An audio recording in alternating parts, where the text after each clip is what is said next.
Hey hi everyone, welcome to my new video আর এটা আমার দুর্গাপূজা সিরিজের 4th লুক। এটা আমার অষ্টমীর লুক আর দুর্গাপূজার অষ্টমী মানেই বাঙালিদের কাছে বড্ড স্পেশাল দিন, কারণ অষ্টমী মানেই মণ্ডপে মণ্ডপে অঞ্জলি, শাড়ি আর পাঞ্জাবি সব মিলে একাকার। কিন্তু একই সাথে চলতে থাকে মন খারাপের পালা, কারণ মা আর একটা দিন। কিন্তু এইবারের পুজোটা না একটু অন্যরকম। মাও হয়তো এবার বাপের বাড়িতে বেশি দিন থাকতে চান না, তাই নবমী আর অষ্টমী দুদিন একই সাথে পড়ছে। মানে পুজো এবার 3 দিনে। মানুষের ভালো মানসিকতার মেয়াদ যেমন ফুরিয়ে এসেছে, তাই হয়তো পুজোর মেয়াদও ফুরিয়ে এসেছে।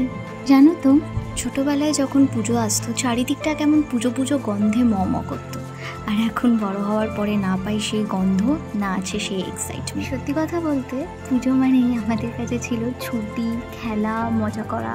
কিন্তু আজকাল ছোটদের মধ্যেও সেই সরলতা যেন কোথাও হারিয়ে যাচ্ছে। এবারের পুজোটা অন্যরকম হলো, মা তো আসছে, তাই সকলকে বলবো সুস্থভাবে সাবধানে পুজো কাটিও। আর এইটা ছিল আমার অষ্টমী লুক। ভিডিওটা ভালো লাগলে আমার চ্যানেলটাকে সাবস্ক্রাইব করে দিও, বেল আইকন প্রেস করে দিও ফার্দার নোটিফিকেশনের জন্য।